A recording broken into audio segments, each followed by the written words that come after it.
Praegu, sel hetkel, kui te neid sõnu kuulate, liigub teie keha läbi ruumi kiirusega 450 kilomeetrit sekundis. Maa tiirles ümber päikese. Päike ise lendab läbi galaktika kiirusega 220 kilomeetrit sekundis. Ja kogu meie galaktika, linnutee, sööstab läbi universumi kiirusega 600 kilomeetrit sekundis. Aga kõige hämmastavama asja juures pole tegemist nende kosmiliste kiirusega. Kõige hämmastavama asja juures on see, et kogu selle tohutu liikumise ajal, kogu selle kosmilise tantsu keskel, me pole kunagi kohanud kedagi teist. Mitte ühtegi signaali, mitte ühtegi märki, mitte ühtegi tõendit, et seal üleval, nende 2 triljoni galaktika seas, oleks keegi teine vaadanud üles ja küsinud. Kus nad kõik on? Aga keegi küsis seda küsimust. Tema nimi oli Enrico Fermi ja ta esitas selle lihtsa küsimuse 1850 aasta suvel Los Alamose laboris. Fermi polnud lihtsalt keegi. Ta oli üks 21. sajandi suurimaid füüsikuid. Mees, kes aitas ehitada esimest tuumareaktori ja kes mõistis aatomituuma saladusi paremini kui peaaegu keegi teine tema ajastul. Ja just sellepärast oli tema küsimus nii häiriv. Sest Fermi ei küsinud seda filosoofilisest uudishimust. Ta küsis seda matemaatilise paratamatuse tõttu. Vaadake numbreid. Ainuüksi meie galaktikas linnutees on umbes 200 miljardit kuni 400 miljardit tähte. Igal neist tähtedest on keskmiselt vähemalt üks planeet. See tähendab 100 miljardeid planeete ainuüksi meie galaktikas. Ja galaktikaid on vaadeldavas universumis umbes 2 triljonit. 2 triljonit galaktikat. Iga neist täis miljardeid tähti. Iga täht potentsiaalselt ümbritsetud planeetidega. Numbrid on nii suured, et inimaju ei suuda neid tegelikult haarata. Aga Fermi suutis ja ta mõistis midagi hirmuäratavat. Isegi kui arvestada kõige konservatiivsemaid tõenäosusi, isegi kui eeldada, et elu on uskumatult haruldane, peaks seal üleval olema tuhandeid, võib-olla miljoneid arenenud tsivilisatsioone, ainuüksi meie galaktikas. Aga kus nad on? See küsimus sai tuntuks kui Fermi paradoks ja see on üks kõige häirivamaid mõistatusi, millega inimkond on kunagi silmitsi seisnud. Sest vastus sellele küsimusele ei räägi ainult nende kohta, kes seal üleval võiksid olla. See räägib meie kohta, meie tuleviku kohta ja võimaluse kohta, et me ei pruugi üldse tulevikku omada. Alustame sellest, mida me teame kindlalt. Maa on umbes 4,6 miljardit aastat vana. Esimesed eluvormid ilmusid siia peaaegu kohe, kui planeet jahtus piisavalt, et vesi võiks vedelal kujul eksisteerida. Umbes 3,8 miljardit aastat tagasi. Üksirakud, lihtsad bakterid, aga nad olid siin ja nad paljunesid. 3 miljardit aastat tegid need üksirakud peaaegu mitte midagi muud, kui eksisteerisid, paljunesid ja muteerusid. Siis, umbes 600 miljonit aastat tagasi, juhtus midagi erakordset. Kambriumis plahvatus. Äkki, geoloogilises mõttes silmapilkselt, ilmusid keerulised mitmerakud. Loomad, taimed. Kogu see uskumatu mitmekesisus, mis täitis ookeanid ja hiljem maa. Veel 500 miljonit aastat. Dinosaurused valitsesid planeeti 160 miljonit aastat. Siis asteroid. Massiline väljasuremise sündmus. Aga elu jätkus. Imetajad hakkasid domineerima. Ja siis, ainult 2,8 miljonit aastat tagasi, ilmusid esimesed homoperekonna esindajad. Meie eellased. Inimesed, kes oskasid kasutada tööriistu, teha tuld, mõelda abstraktselt. Kaasaegne inimene, Homo sapiens, on olnud siin umbes 300 000 aastat. Tsivilisatsioon, põllumajandus, linnad, ainult 10 000 aastat. Kirjakeel, 5000 aastat. Teaduslik revolutsioon, 400 aastat. Elekter, 150 aastat. Arvutid, 70 aastat. Internet, 30 aastat. Nüüd tehke see, mida Fermi tegi. Võtke need numbrid ja ekstrapoleerige. Kui meie planeet suutis toota intelligentse tsivilisatsiooni 4,6 miljardi aasta jooksul ja kui meie galaktikas on miljardeid planeete, millest paljud on miljardeid aastaid vanemad kui Maa, siis kus on kõik teised? Kus on tsivilisatsioonid, mis tekkisid 1 000 000 aastat enne meid, 10 miljonit aastat enne meid, 100 miljonit aastat enne meid?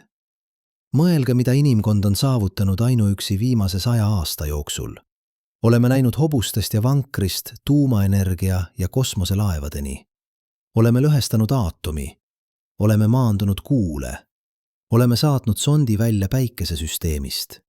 Ja see kõik ainult ühe inimpõlve jooksul. Nüüd kujutage ette tsivilisatsiooni, millel on olnud 1 000 000 aastat aega areneda.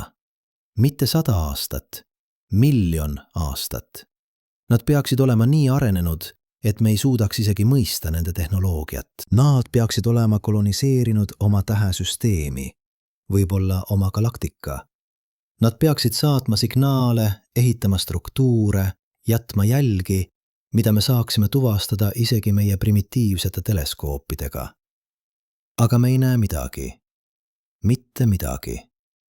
Teadlased on püüdnud lahendada seda paradoksi alates 1860. aastatest, kui astronoom Frank Drake formuleeris oma kuulsa võrrandi. Drake'i võrrand on katse arvutada, mitu tuvastatavat tsivilisatsiooni võiks meie galaktikas eksisteerida. See võtab arvesse selliseid tegureid nagu tähtede moodustumise kiirus, planeetide arv tähe kohta, elu tekkimise tõenäosus, intelligentsuse arengut ja tsivilisatsiooni eluiga. Drake ise oli optimist. Tema arvutused viitasid, et meie galaktikas võiks olla tuhandeid, võib-olla 10 000 arenenud tsivilisatsioone. Ja paljud teadlased jagasid seda optimismi. 1870. aastatel käivitati SETI, Search for Extraterrestrial Intelligence. Tohutud raadioteleskoobi pöördusid taeva poole, kuulates, lootes, oodates signaali, mis tahes signaali. Aga aastad möödusid, aastakümneid möödus. Me kuulasime tuhandeid tähti. Me analüüsisime miljoneid raadiosignaale. Me ehitasime üha võimsamaid teleskoobi ja me ei leidnud midagi. Mitte ühtegi kunstlikku signaali. Mitte ühtegi korduvat mustrit, mis viitaks intelligentsele allikale. Ainult kosmiline müra. Ainult vaikus. See vaikus muutus üha häirivamaks, sest vahepeal avastasime midagi uskumatut. Planeedid on kõikjal.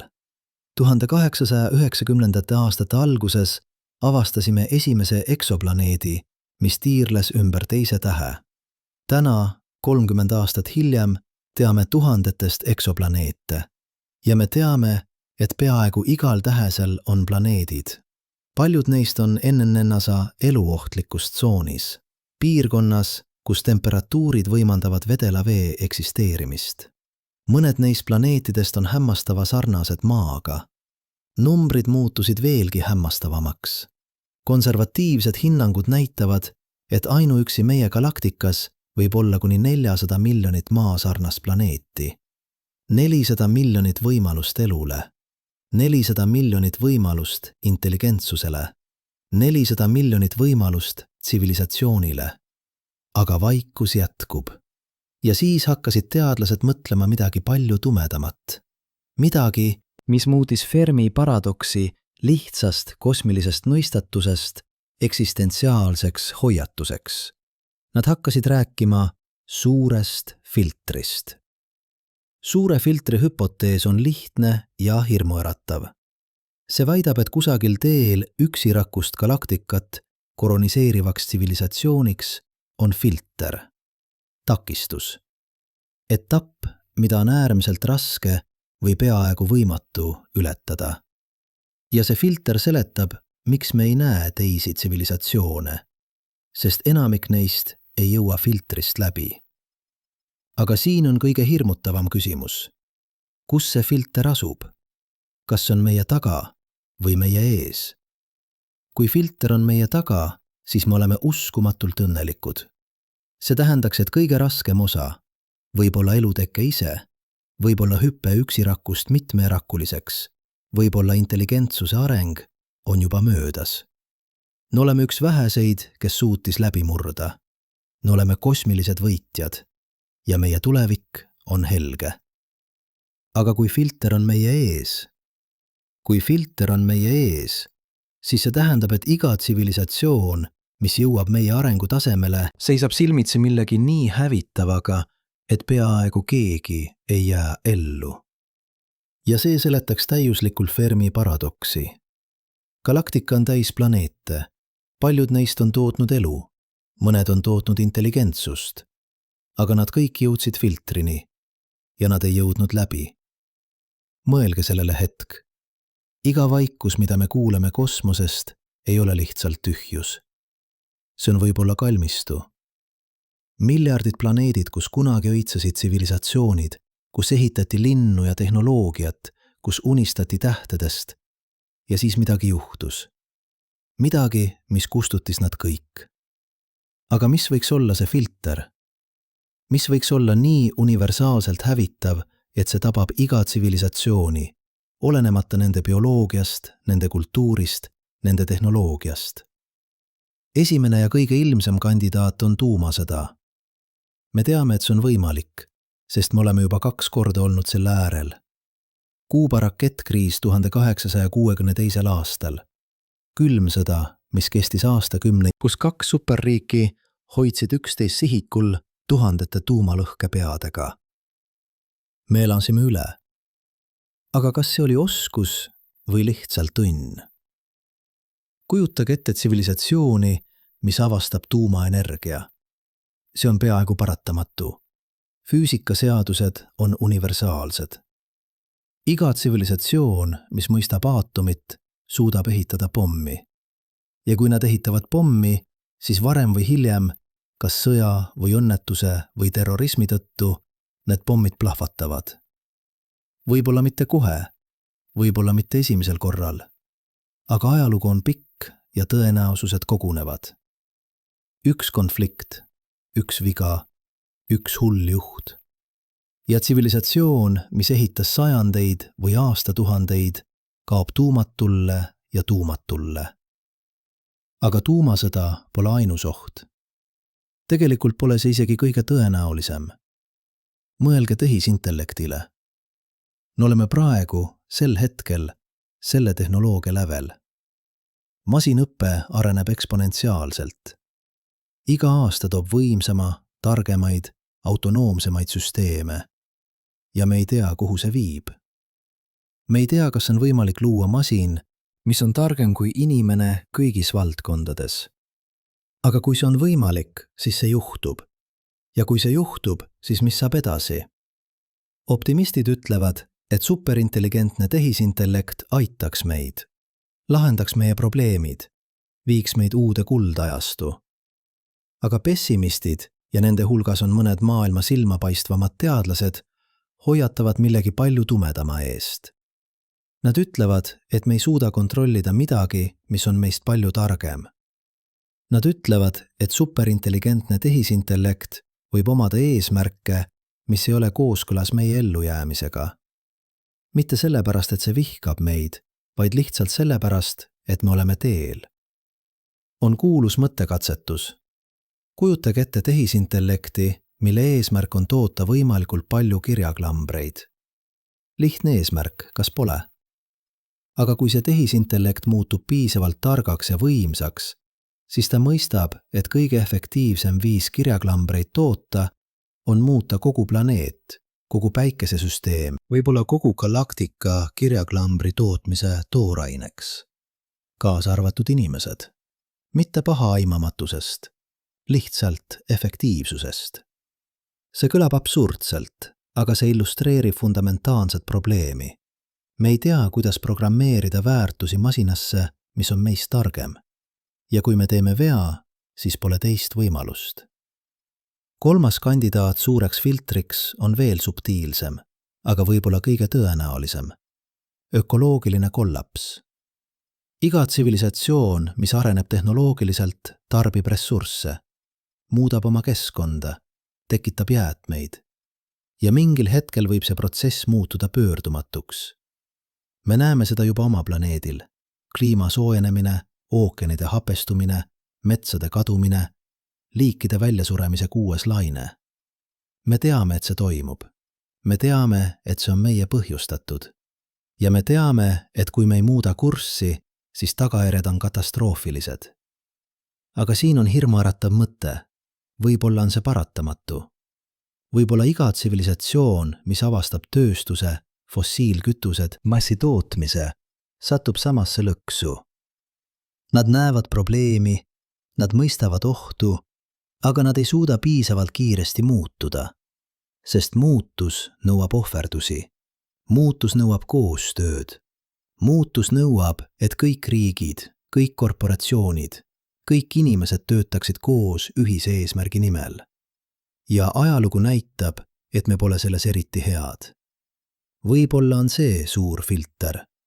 Mitte üks dramaatiline sündmus nagu tuumasõda, mitte üks tehnoloogiline hüpe nagu tehisintellekt, vaid aeglane, vältimatu protsess, kus tsivilisatsioon tarbib oma planeeti kiiremini, kui planeet suudab taastuda.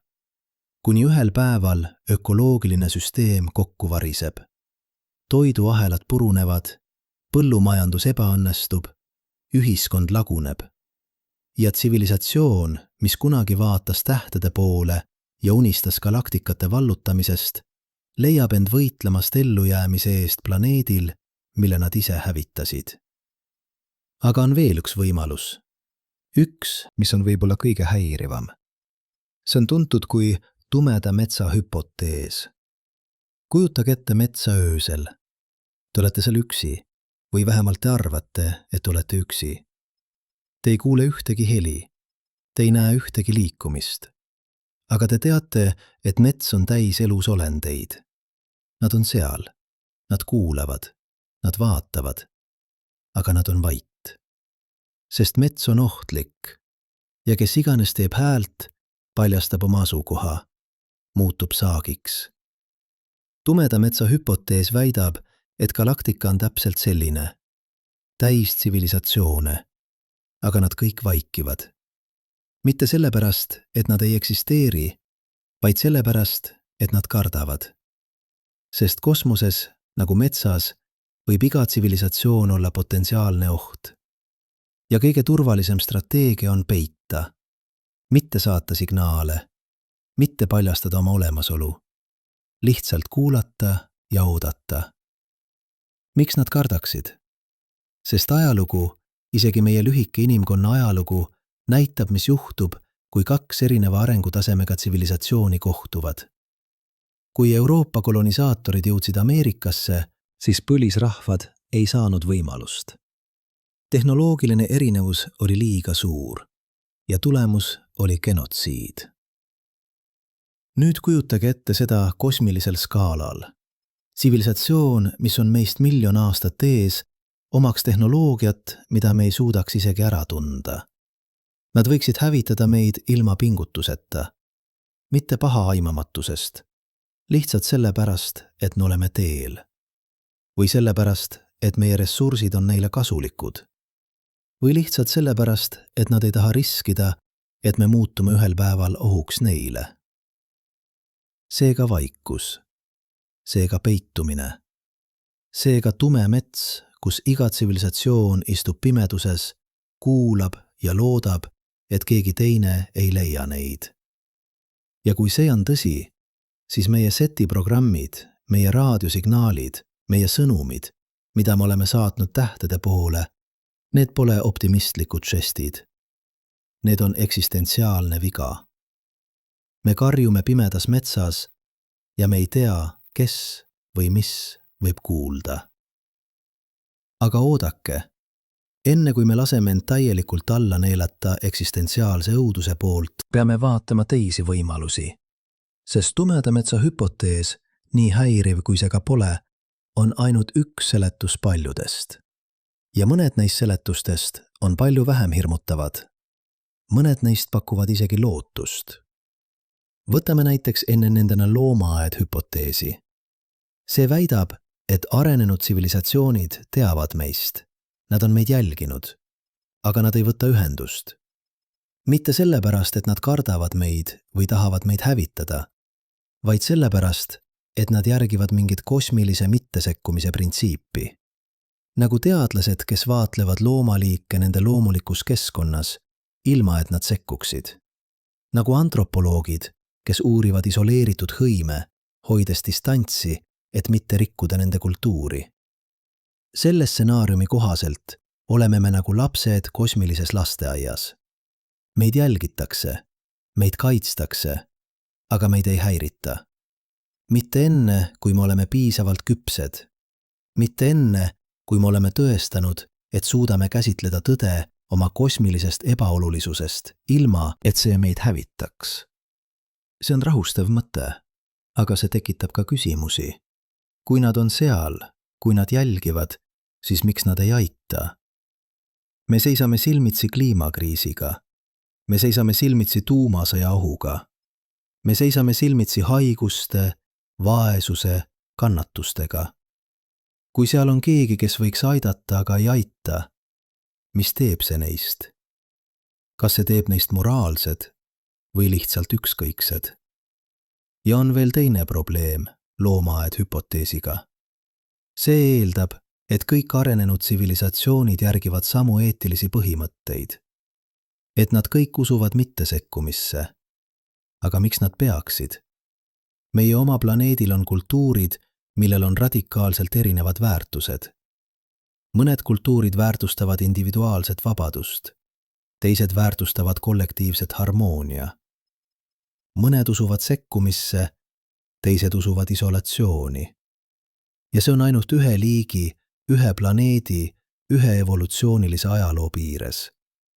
Kujutage ette erinevusi tsivilisatsioonide vahel, mis arenesid täiesti erinevatel planeetidel, erinevate bioloogiate, erinevate ajalugudega. Tõenäosus, et nad kõik järgiksid täpselt sama mittesekkumise reeglit, tundub uskumatult väike. Siis on haruldase maa hüpotees. See on radikaalselt erinev lähenemine. See ei ürita seletada, miks me ei näe teisi tsivilisatsioone. See väidab lihtsalt, et neid pole. Või täpsemalt, nad on nii uskumatult haruldased, et meie galaktikas võib olla ainult üks või kaks. Ja me oleme üks neist. Haruldase maa hüpotees väidab, et kuigi lihtsad eluvormid võivad olla suhteliselt tavalised universumis, on keeruline, mitmeerakuline, intelligentne elu äärmiselt haruldane. Sest selleks, et selline elu tekiks, peab kokku langema uskumatu hulk õnnelikke juhuseid. Vaadake meie oma planeeti. Maa ei ole lihtsalt õiges kohas õige tähe ümber. See on palju keerulisem. Meil on kuu, ebatavaliselt suur kuu meie planeedi suuruse kohta. Ja see kuu stabiliseerib meie planeedi kallakut. Ilma kuuta kõiguks maa telg kaootiliselt, põhjustades äärmuslikke kliimamuutusi, mis teeksid keerulise elu arengu peaaegu võimatuks. Meil on Jupiter, hiigelsuur gaasiplaneet välimises päikesesüsteemis. Ja Jupiter toimib nagu kosmilise tolmuimeja, tõmmates enda poole asteroide ja komeete, mis muidu võiksid põrgata maad. Ilma Jupiterita oleks meie planeet pidanud taluma palju rohkem katastroofilisi kokkupõrkeid. Elu oleks pidanud algama uuesti ja uuesti. Meil on plaattektoonika, protsess, kus meie planeedi koor liigub ja taaskasutab materjale. See reguleerib meie atmosfääri koostist pikaajalises perspektiivis. Enamikul planeetidel pole plaattektoonikat. Nende atmosfäärid muutuvad stabiilseks, kas liiga kuumaks või liiga külmaks ja jäävad selliseks igavesti. Meil on magnetväli, genereeritud meie planeedi vedelarauast tuumast. See magnetväli kaitseb meid päikese ohtliku kiirguse eest. Ilma selleta oleks päikese tuul aeglaselt ära puhunud meie atmosfääri, nagu see juhtus Marsiga. Ja need on ainult mõned tegurid. On veel kümneid, võib-olla sadu teisi õnnelikke juhuseid, mis pidid kokku langema, et maa muutuks elamisvõimeliseks. Õige keemiline koostis, õige temperatuur, õige atmosfäär õige hulk vett, õige hulk kontinente, õige hulk jääaegu, õige hulk massiivseid väljasuremise sündmusi, piisavalt, et stimuleerida evolutsiooni, aga mitte nii palju, et hävitada kõike. Kui haruldase maa hüpotees on õige, siis me pole lihtsalt õnnelikud. Me oleme uskumatult, kosmiliselt, peaaegu võimatult õnnelikud. Me oleme võitnud universumi loteriis. Ja see seletaks Fermi paradoksi täiuslikult. Me ei näe teisi, sest neid lihtsalt pole. Aga see tähendaks ka midagi sügavalt olulist. See tähendaks, et me oleme võib-olla ainsad. Ainsad teadvad olendid selles galaktikas. Võib-olla isegi selles universumi osas. Ja see paneks meile tohutu vastutuse. Sest kui me hävitame end, siis me ei hävita lihtsalt ühte tsivilisatsiooni paljude seas. Me hävitame võib-olla ainsa tsivilisatsiooni. Ainsa koha universumis, kus universum saab iseennast teadvustada. Aga on veel üks võimalus, mis on saanud viimastel aastatel üha enam tähelepanu. See on tehnoloogilise singulaarsuse hüpotees. Ja see on võib-olla kõige veidram, aga ka kõige intrigeerivam seletus. Mõelge, mis juhtub, kui tsivilisatsioon areneb piisavalt kaugele. Nad loovad tehisintellekti. See tehisintellekt muutub üha võimsamaks. Mingil hetkel see ületab inimese intelligentsuse ja siis see hakkab ennast täiustama. Iga uus versioon on targem kui eelmine. Ja iga targem versioon suudab luua veelgi targemaid versioone. See on eksponentsiaalne kasv, singulaarsus. Aga mis juhtub pärast singulaarsust? Mis juhtub, kui intelligentsus muutub nii võimsaks, et see ületab kõik meie mõistmise piirid? Võib-olla selline superintelligentsus ei ole enam huvitatud füüsilisest universumist. Võib-olla nad loovad virtuaalseid reaalsusi, mis on lõputult rikkamad, huvitavamad, rahuldavamad kui meie igav, füüsikaliste seadustega piiratud universum. Mõelge sellele.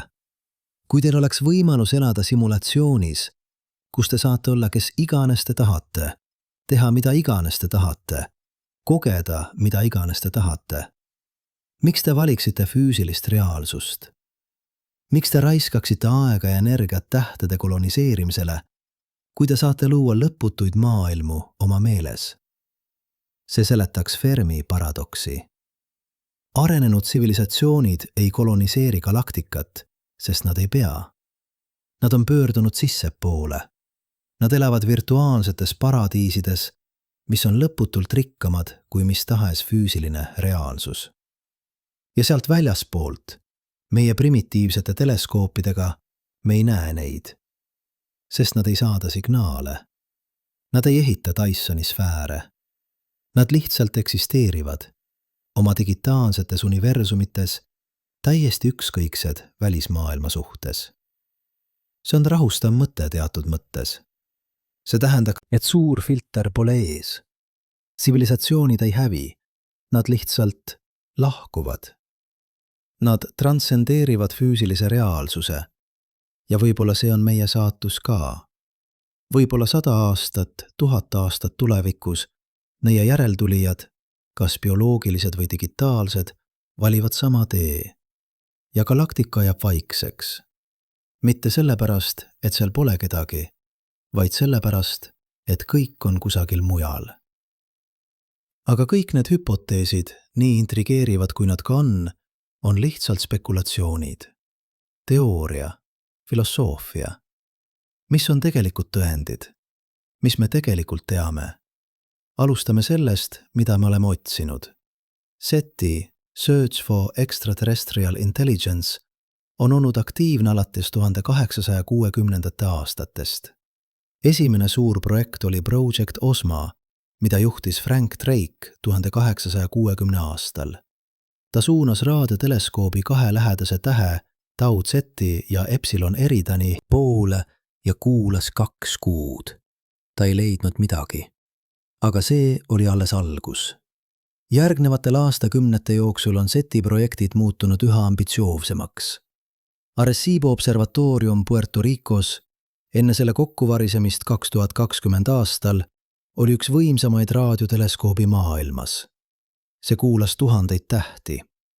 Allen Telescope Array Californias, spetsiaalselt seti jaoks ehitatud, jälgib taevast pidevalt. Ja 1870. aastatel juhtus midagi erakordset. Augustis 1877 aastal tuvastas Big Ear raadioteleskoop Ohios signaali, mis oli nii tugev, nii kitsas, nii täpselt sellise omadustega, mida me ootaksime kunstlikult signaalilt, et astronoom Jerry Eman kirjutas andmete väljatrüki peale wow. See sai tuntuks kui wow-signaal. Aga see signaal kestis ainult 72 sekundit. Ja seda ei ole kunagi enam tuvastatud, vaatamata kümnete korduvate vaatluste. Kas see oli tõesti tulnuka tsivilisatsioon? Kas see oli mingi loomulik kosmilise nähtus, mida me ei mõista? Kas see oli lihtsalt häire? Me ei tea, ja see teadmatus on piinav. Viimased 2 aastakümmet on toonud uue lähenemise, optilise seti.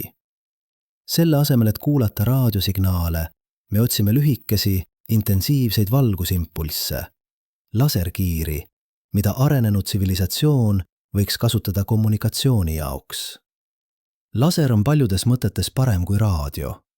See on fokuseeritum, see kannatab vähem häireid ja see võib kanda tohutult palju informatsiooni. Aga me pole leidnud midagi. Mitte ühtegi anomaalset laserkiirt, mitte ühtegi korduvat mustrit. Ainult vaikus. Ja siis on Dysoni sfäärid. See on kontseptsioon, mille pakkus välja füüsik Freeman Dyson 1860. aastal. Dyson mõtles, kui tsivilisatsioon areneb piisavalt kaugele, siis nende energiavajadused kasvavad eksponentsiaalselt. Mingil hetkel pole planeet enam piisav. Nad vajavad kogu oma täheenergiat ja ainus viis seda saada on ehitada struktuur, mis ümbritseb täht. Dysoni sfäär. Selline struktuur oleks tohutu. See neelab kogu tähe nähtava valguse, aga see kiirvaks infrapunaspektris, soojuskiirgusena. Ja me saaksime seda tuvastada. Me saaksime näha tähte, mis on liiga tume nähtavas valguses, aga liiga ere infrapunas. See oleks suitsetav püss. Tõend arenenud tsivilisatsiooni kohta. Astronoomid on otsinud Dysoni sfääre. Nad on analüüsinud miljoneid tähti. Nad on otsinud anomaalseid infrapunasignaale. Ja nad on leidnud mõned huvitavad kandidaadid. Aga mitte ühtegi, mis oleks veenev. Mitte ühtegi, mida ei saaks seletada loomuliku nähtusega. Kõige kuulsam juhtum on KIC 8,46, 8,487. Täht, mida jälgis Kepleri kosmoseteleskoop. 1815. aastal avastasid astronoomid, et selle tähe heledus langes perioodiliselt väga ebatavaliste mustrite järgi. Mitte regulaarselt nagu planeet, mis möödub tähe eest, vaid kaootiliselt. Mõnikord langes heledus kuni 22%, palju rohkem kui ükski planeet võiks põhjustada. Spekulatsioonid läksid metsikuks. Kas see võis olla Dysoni sfäär ehitamisel? Kas see võis olla mingi hiigelsuur kosmilise struktuur? Meedia hakkas kutsuma seda tulnukate megastruktuuriks. Aga hilisemad uuringud pakkusid välja palju igavama seletuse. Tolmupilv, komeetide killud, midagi täiesti loomulikku. Ja see on mustri, mis kordub ikka ja jälle. Me leiame midagi ebatavalist, me spekuleerime, me loodame ja siis me leiame igava seletuse. Aga võib-olla me otsime valet asja. Võib-olla me otsime valet viisil. See on probleem, mida teadlased nimetavad antropotsentrismiks. Kalduvus eeldada, et teised tsivilisatsioonid oleksid nagu meie. Et nad kasutaksid raadiot, et nad ehitaksid Dysoni sfääre, et nad tahaksid kommunikeerida. Aga miks nad peaksid? Mõelge, kui erinev on meie maailm võrreldes, ütleme, sipelgate maailmaga. Sipelgad on intelligentsed oma viisil. Neil on keerulised ühiskonnad, nad kommunikeerivad Nad ehitavad struktuure, aga me ei saa nendega rääkida. Mitte sellepärast, et me ei tahaks, vaid sellepärast, et meie intelligentsused on nii fundamentaalselt erinevad, et pole ühist keelt. Nüüd kujutage ette tsivilisatsiooni, mis on meist 1 000 000 aastat ees. Erinevus meie ja nende vahel oleks palju suurem kui erinevus meie ja sipelgate vahel. Nad võiksid kommunikeerida viisidel, mida me ei suuda isegi ette kujutada. Nad võiksid kasutada tehnoloogiaid, mis on meile täiesti nähtamatud. Nad võiksid eksisteerida dimensioonides, mida me ei taju. Või võib-olla nad lihtsalt ei pea meid piisavalt huvitavaks, et võtta ühendust. Kui te jalutate mööda metsa, kas te peatute, et rääkida iga sipelgapesaga, mida te näete? Tõenäoliselt mitte. Mitte sellepärast, et te vihkate sipelgaid. Lihtsalt sellepärast, et teil on muud teha. See on alandav mõte, aga see võib olla tõde. Me võime olla kosmilised sipelgad, elades oma väikeses pesas, täiesti teadmata hiigelsuurest keerulisest universumist, mis eksisteerib meie ümber. Ja siis on veel üks võimalus, mida me peame kaaluma. Võimalus, et me otsime vales kohas, või täpsemalt vales ajas. Universum on 13,8 miljardit aastat vana. Maa on 4,6 miljardit aastat vana. Inimtsivilisatsioon on 10 000 aastat vana. Need numbrid on nii suured, et me ei mõista nende tähendust. Aga proovime. Kujutage ette kogu universumi ajalugu kokkusurutuna 9 aastaks. Selles skaalas tekkis Maa septembri alguses. Esimesed üksirakud ilmusid septembri keskel. Mitmeerakud ilmusid alles detsembri keskpaigas. Dinosaurused valitsesid detsembri 26. kuni 31. Kogu inimkonna ajalugu, kõik meie tsivilisatsioonid, kõik meie sõjad, kõik meie avastused, mahub viimase aasta, viimase päeva, viimastesse minutitesse. Nüüd mõelge sellele. Kui teine tsivilisatsioon tekkis isegi ainult 1 kuu varem selles skaalas, see tähendab umbes 1 miljard aastat varem tegelikus ajas, siis nad oleksid nii kaugel meist, et me ei pruugi kunagi neid leida. Nad võisid tõusta, õitseda ja kaduda ammu enne, kui meie planeet isegi eksisteeris. Või vastupidi, võib-olla me oleme varajased. Võib-olla enamik tsivilisatsioone tekib tulevikus. Tähed nagu meie päike elavad umbes 10 miljardit aastat. Universum on alles noor. Enamik tähtedest, mis kunagi eksisteerivad, pole veel sündinud. Enamik planeetidest, mis kunagi eksisteerivad, pole veel moodustunud. Ja enamik tsivilisatsioone, mis kunagi eksisteerivad, pole veel tekkinud. Kui see on tõsi, siis me oleme pioneerid, esimesed. Ja Fermi paradoks pole paradoks üldse. Me ei näe teisi, sest neid veel pole. Nad tulevad miljonite või miljardite aastate pärast. Ja kui nad vaatavad tagasi ajalukku, siis nad leiavad meie jäljed. Kui me suudame piisavalt kaua ellu jääda, et jälgi jätta. Aga see toob meid tagasi kõige olulisema küsimuse juurde. Mitte, quote, kus nad on, vaid kas me jääme ellu. Sest olenemata sellest, milline seletus Fermi paradoksile on õige, kas suur filter, tume mets, haruldane maa, tehnoloogiline singulaarsus või lihtsalt vale aeg, üks asi on selge. Me elame kriitilisel hetkel. Me oleme jõudnud punkti, kus meie tehnoloogia on piisavalt võimas, et meid hävitada.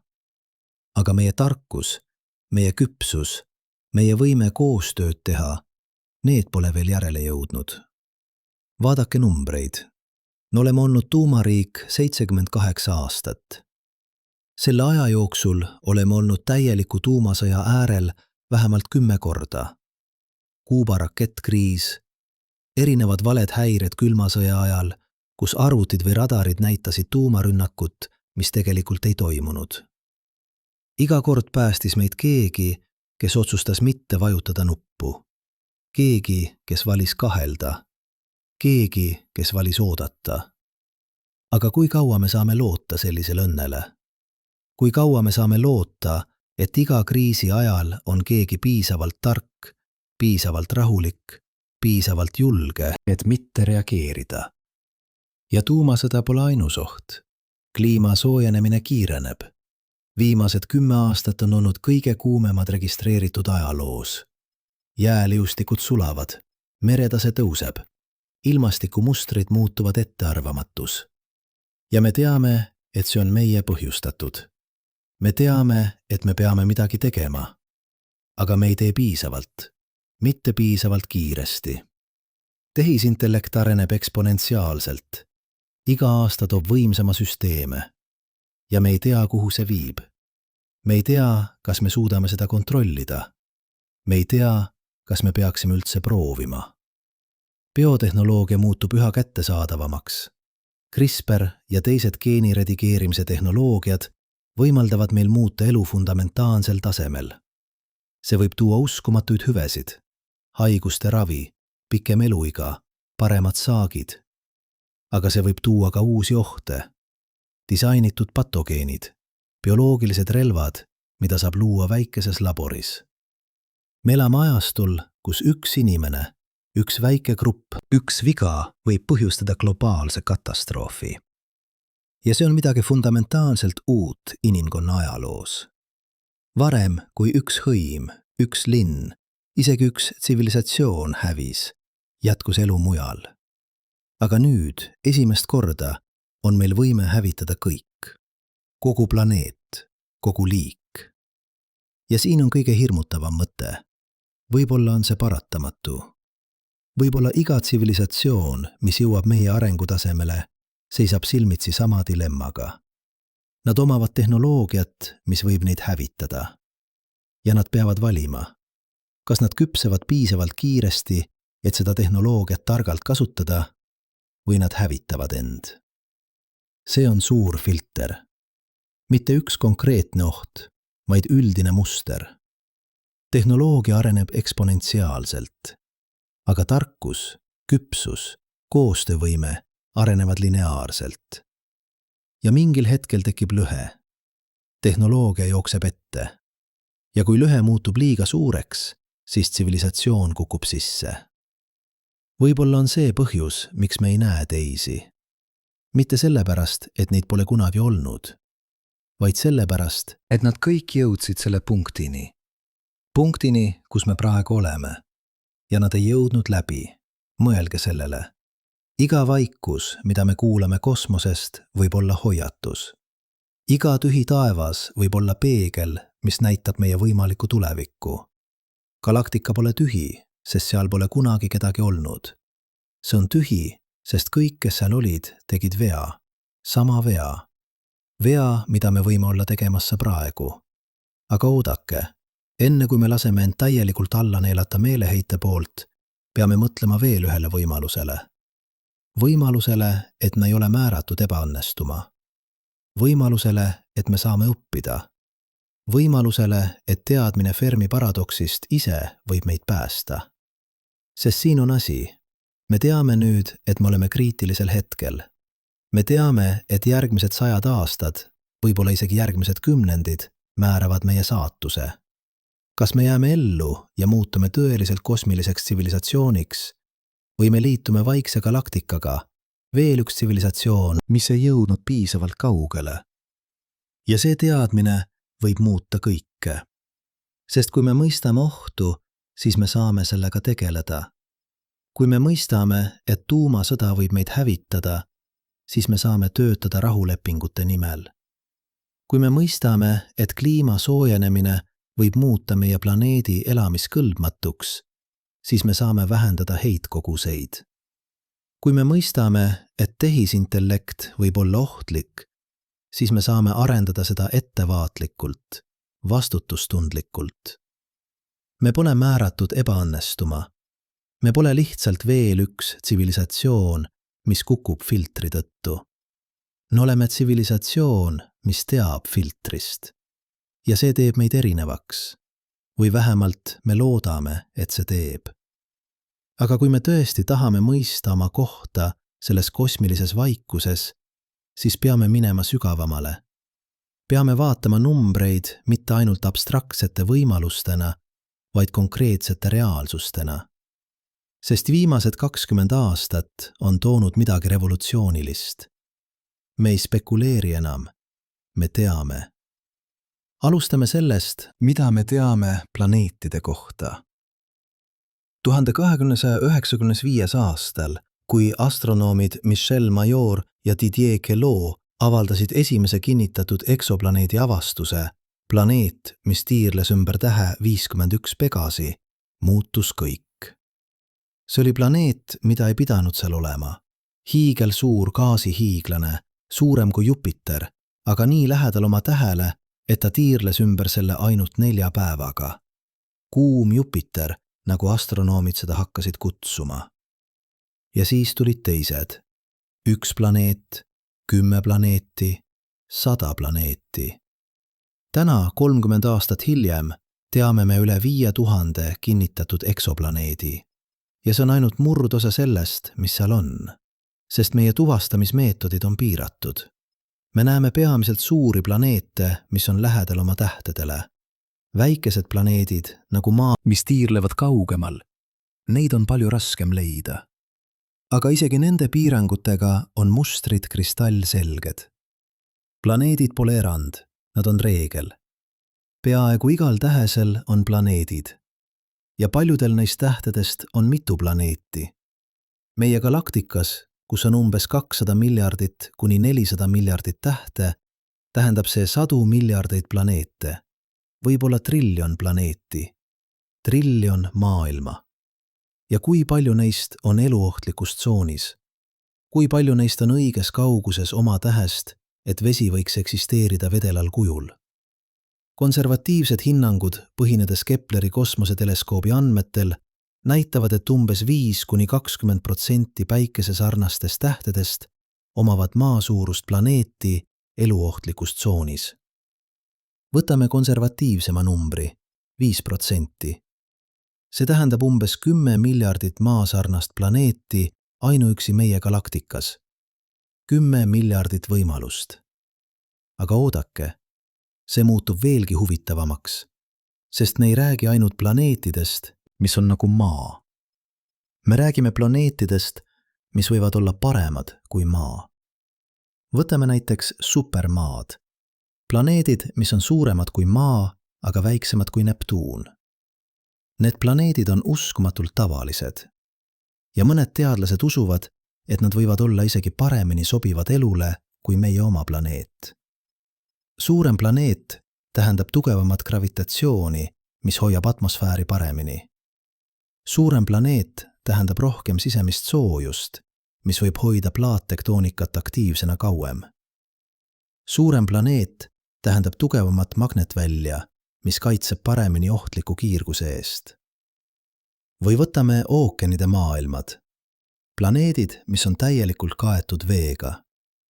Meie oma päikesesüsteemis on selliseid kandidaate Euroopa, Jupiteri kuu, millel on jääkihi all tohutu ookean. Enceladus, Saturni kuu, mis pritsib veeauru keisreid oma lõunapoolusest. Need maailmad on kaugel päikesest, nad on külmad, aga nende jääkihtide all, soojendatuna sisemise soojuse ja gravitatsiooniliste jõudude poolt, võib olla vedelat vett. Ja kus on vedelat vett, seal võib olla elu. Nüüd ekstrapoleerige. Kui meie oma päikesesüsteemis, mis on ainult 1 200 miljardist, on 2 või 3 maailma, kus võib olla vedelat vett jääkihtide all, siis kui palju selliseid maailmu on kogu galaktikas? Miljardid. 10 miljardeid. Ja siis on punased kääbused. Väikesed, jahedamad tähed, mis moodustavad umbes 70% kõigist tähtedest galaktikas. Kaua aega arvasid teadlased, et need tähed pole head kandidaadid elu jaoks. Nende eluohtlik tsoon on nii lähedal tähele, et planeedid seal oleksid tõenäoliselt gravitatsiooniliselt lukustatud. Üks pool alati tähe poole, teine pool alati pimeduses. Aga uuemad uuringud näitavad, et isegi sellised planeedid võiksid omada atmosfääri, mis jaotab soojust. ja punased kääbused elavad triljoneid aastaid, palju kauem kui meie päike.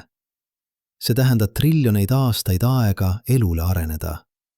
Numbrid on lihtsalt hämmastavad. Olenemata sellest, kuidas te neid arvutate, olenemata sellest, kui konservatiivsed te olete, jõuate sama järelduseni. Seal peaks olema elu. Palju elu. Ja kui seal on elu, siis vähemalt mõnel neist planeetidest peaks olema intelligentne elu. Aga me ei näe neid. Nii et vaatame Drakei võrrandit uuesti. Aga seekord mitte ainult abstraktselt. Seekord konkreetsete numbritega, mida me nüüd teame. Drakei võrrand on: N on tuvastatavate tsivilisatsioonide arv meie galaktikas. R on tähtede moodustumise kiirus galaktikas. FB on tähtede osakaal, millel on planeedid. Ne on planeetide arv tähe kohta. FL on planeetide elujõulisuse määr. FI on planeetide elujõulisuse määr. FC on planeetide elujõulisuse määr. L on planeetide elujõulisuse määr, mis on eluohtlikus tsoonis. FL on nende planeetide osakaal, kus elu tegelikult tekib. FI on nende planeetide osakaal, kus tekib intelligentne elu. FC on tsivilisatsioonide osakaal, mis arendavad tehnoloogia, millega saab saata tuvastatavaid signaale. L on aeg, mille jooksul selline tsivilisatsioon saadab signaale. Esimesed 3 tegurit, R-sta, FB, NE, me teame nüüd üsna hästi. Tähtede moodustumise kiirus meie galaktikas on umbes 1–3 uut tähte aastas. Peaaegu kõigil tähtedel on planeedid. FB on lähedal 1. Ja planeetide arv eluohtlikus tsoonis konservatiivselt umbes 0,1–0,2 tähe kohta. Nii et esimene osa võrrandist annab meile umbes 2 uut potentsiaalselt eluohtlikku planeeti iga aasta kohta. Meie galaktika on umbes 13 miljardit aastat vana. See tähendab 10 miljardeid potentsiaalselt eluohtlikke planeete. See klapib meie varasemate hinnangutega. Aga siis tulevad tundmatud. FL. Kui tõenäoline on, et elul tekib? Me teame ainult ühte näidet. Maa. Ja Maal tekkis elu uskumatult kiiresti. Peaaegu kohe, kui planeet jahtus piisavalt. See viitab, et eluteke võib olla suhteliselt lihtne. Kui tingimused on õiged, siis elu leiab tee. Aga FI. Kui tõenäoline on intelligentne elu? See on palju raskem. Maal võttis intelligentsuse tekkimine peaaegu 4 miljardit aastat. Ja see juhtus ainult 1 kord. Ükski teine liik Maal pole arendanud tehnoloogilist tsivilisatsiooni. Delfiinil on keerulised ajud. Elevantidel on eneseteadvus. Vareslased oskavad kasutada tööriistu. Aga ainult inimesed ehitasid raadioteleskoobi. Kas see tähendab, et intelligentsus on uskumatult haruldane? Või lihtsalt, et see võtab aega? Me ei tea. Ja siis on FC. Kui paljud intelligentsed liigid arendavad tehnoloogia, millega saab saata signaale kosmosesse. Inimesed tegid seda. Aga me oleme seda teinud ainult umbes 100 aastat. Ja juba nüüd muutuvad meie kommunikatsioonid üha enam digitaalseks, üha enam kiudoptiliseks, üha vähem lekkivaks kosmosesse. Võib-olla on ajaaken, mil tsivilisatsioon saadab tuvastatavaid raadiosignaale uskumatult lühike, ainult 100 aastad. Ja lõpuks L. Kui kaua tsivilisatsioon kestab? See on kõige hirmutavam tundmatu, sest me ei tea. Me teame ainult, et me oleme olemas praegu. Aga kas me oleme siin 1000 aastat tulevikus? 1 000 000 aastat? 1 miljard aastat? Või kas me hävitame end järgmise sajandi jooksul? Mängime numbritega. Võtame optimistlikud hinnangud. Oletame, et elu tekib pooltel eluohtlikest planeetidest. FL ütan 0,5. Oletame, et 10% neist areneb intelligentsus. FI on 0,1. Oletame, et pooled neist arendavad tehnoloogia. FC ütan 0,5. Ja oletame, et nad saadavad signaale keskmiselt 1000 aastat. L ühtlane 1000. Pange need numbrid võrrandisse. N ühta 2, atsa 1, atsa 0,2, atsa 0,5, atsa 0,1, atsa 0,5, atsa 1000. N ühtlane 10. 10 tsivilisatsiooni meie galaktikas, kes saadavad signaale praegu. 10. Galaktikas, mis on 100 000 valgusaastat läbimõõdus. Keskmine kaugus nende vahel oleks umbes 10 000 valgusaastat. Signaal, mis liigub valguse kiirusega, võtaks 10 000 aastat, et jõuda lähimani. Ja veel 10 000 aastat, et vastus tagasi jõuaks. Aga see on optimistlik hinnang. Võtame konservatiivsemad numbrid. Oletame, et elu tekib ainult 1% eluohtlikest planeetidest. FL ühtlane 0,01. Oletame, et ainult 1% neist areneb intelligentsus. FI ühta 0,01. Oletame, et ainult 10% neist arendab tehnoloogia. FC võrdub 0,1. Ja oletame, et nad saadavad signaale ainult 100 aastat. L üüdain 100.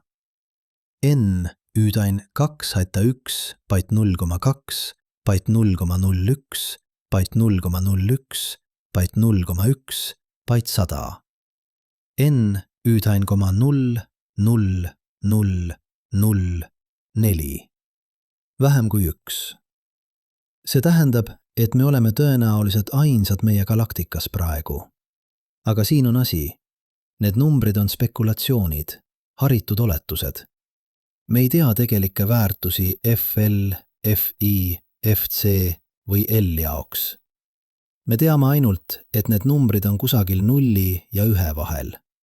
Ja sõltuvalt sellest, milliseid väärtusi te valiksite, saate vastuseid, mis ulatuvad, me oleme ainsad galaktikas, kuni seal on miljonid tsivilisatsioonid. See on Fermi paradoksi tuum. Mitte see, et me ei tea vastust, vaid see, et vastus sõltub tundmatutest, mida me ei suuda mõõta. Ja ainus viis neid tundmatuid teada saada on leida teine tsivilisatsioon. Või mitte leida. Ja mõlemad vastused räägivad meile midagi fundamentaalset universumi kohta. Kui me leiame signaali, isegi ühe signaali, siis me teame, et elu pole haruldane, et intelligentsus pole haruldane, et suur filter, kui see eksisteerib, on meie taga. Ja see tähendab, et meie tulevik võib olla helge. Aga kui me ei leia midagi, kui me kuulame veel 100 aastat, 1000 aastat ja kuuleme ainult vaikust, siis me peame silmitsi seisma palju tumedama tõega. Et me oleme tõesti üksi või et filter on ees ja et iga tsivilisatsioon, mis jõudis meie punktini, seisis silmitsi millegi nii hävitavaga, et nad ei jõudnud läbi. Aga on veel üks aspekt, mida me pole käsitlenud. Aeg. Mitte ainult see, kui kaua tsivilisatsioonid kestavad, vaid millal nad eksisteerivad. Meie galaktika moodustus umbes 13 miljardit aastat tagasi. Esimesed tähed olid väga erinevad tänapäevastest tähtedest. Nad koosnesid peaaegu ainult vesinikust ja heeliumist, sest raskemaid elemente, süsinik, lämmastik, hapnik, raud, pole veel olnud. Need elemendid moodustusid tähtede tuumades ja levitati universumisse, kui tähed plahvatasid supernoovadena. Esimesed planeedid, mis moodustusid nende varajaste tähtede ümber, ei saanud olla nagu Maa. Neil polnud õigeid elemente, neil polnud kive, neil polnud vett. Nad olid lihtsalt gaasipallid. Aga iga tähtede põlvkond rikastas galaktikat raskematele elementidega ja mingil hetkel, võib-olla 8 miljardit aastat tagasi, võib-olla 10 miljardit aastat tagasi, tekkisid esimesed planeedid, mis võisid olla tõeliselt Maa sarnased. Planeedid, kus võis tekkida elu. Kui esimesed tsivilisatsioonid tekkisid 8 miljardit aastat tagasi, siis nad on meist 4 miljardit aastat ees. 4 miljardit aastat. Mõelge, mida me oleme saavutanud viimase 10 000 aasta jooksul. Nüüd korruta see 40 miljoni korda. Selline tsivilisatsioon oleks nii arenenud, et me ei suudaks isegi mõista nende tehnoloogiat. Nad oleksid nagu jumalad. Nad võiksid manipuleerida tähti. Nad võiksid ehitada struktuure galaktilises skaalas. Nad võiksid isegi manipuleerida ruumi ja aega ennast. Aga me ei näe neid. Me ei näe nende struktuure. Me ei näe nende jälgi. Me ei näe midagi, mis viitaks, et selline tsivilisatsioon on kunagi eksisteerinud. Kas see tähendab, et nad pole kunagi tekkinud? Või et nad tekkisid, aga siis midagi juhtus?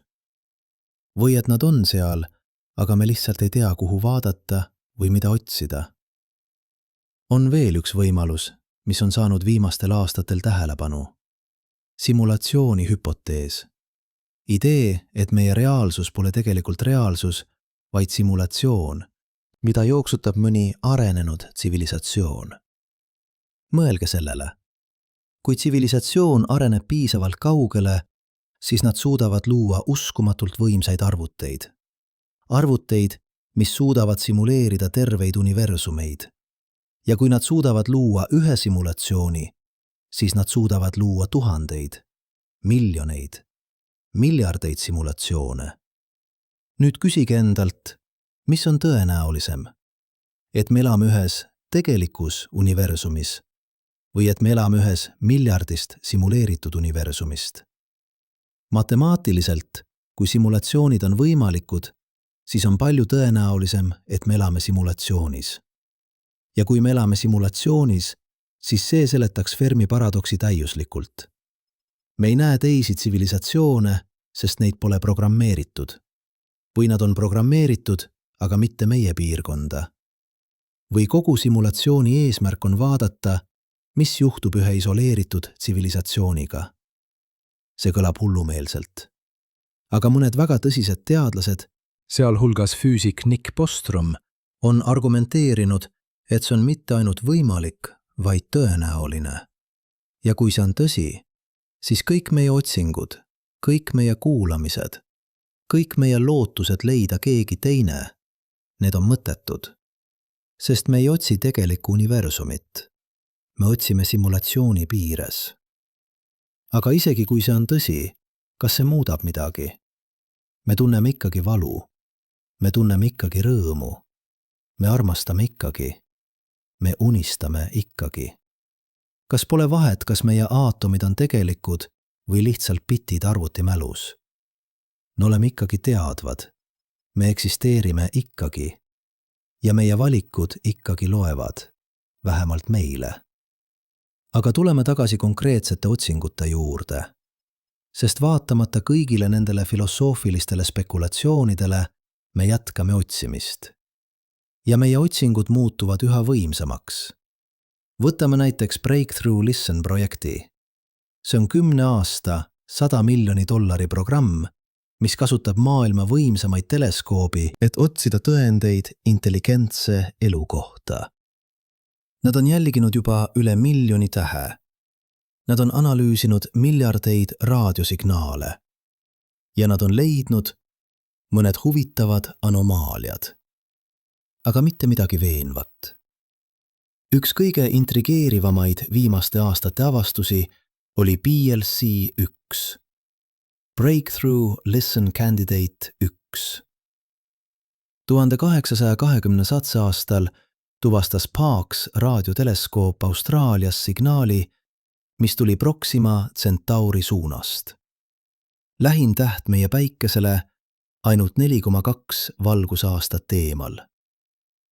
Signaal oli kitsas, fokuseeritud, täpselt sellise omadustega, mida me ootaksime kunstlikult signaalilt. Aga pärast kuude pikkust analüüsi jõudsid teadlased järeldusele, et see oli tõenäoliselt häire. Mingi maapõhine signaal, mis peegeldus või moonutus viisil, mis pani selle tunduma, et see tuleb Proxima Centauri suunast. Veel üks valehäire, veel üks pettumus. Ja siis on TESS, Transiting Exoplanet Survey Satellite. See kosmoseteleskoop mis käivitati 1818. aastal, jälgib sadu tuhandeid tähti, otsides planeete, mis mööduvad tähe eest. Ja see on leidnud tuhandeid kandidaate. Mõned neist on maa suurused, mõned neist on eluohtlikus tsoonis, mõned neist on ümber tähtede, mis on väga sarnased meie päikesele. Ja varsti, võib-olla juba järgmise 10 jooksul, meil on James Webb kosmoseteleskoop ja teised järgmise põlvkonna instrumendid, mis suudavad analüüsida nende planeetide atmosfääre, otsida biosignatuure, gaase nagu hapnik või metaan, mis võiksid viidata elule, otsida tehnosignatuure, märke tehnoloogiast nagu saaste või kunstlikud kemikaalid. Kui me leiame hapniku planeedi atmosfääris, see ei tõesta elu, aga see on tugev vihje, sest maal on hapnik atmosfääris ainult sellepärast, et taimed ja tsüänobakterid toodavad seda. Ilma eluta kaoks meie atmosfääri hapnik kiiresti, reageerides kivide ja teiste kemikaalidega. Ja kui me leiame midagi veel dramaatilisemat, näiteks klorofluorosüsiinikke, kunstlikke kemikaale, mida looduses ei eksisteeri, siis see oleks suitsetav püss. Tõend mitte ainult elu, vaid tehnoloogilise tsivilisatsiooni kohta. Aga siin on kõige frustreeriv asi. Isegi kui me leiame midagi, isegi kui me tuvastame biosignatuuri või tehnosignatuuri, me ei saa võtta ühendust, mitte kohe, võib-olla mitte kunagi, sest vahemaad on lihtsalt liiga suured. Lähim täht on 4,2 valgusaastat eemal.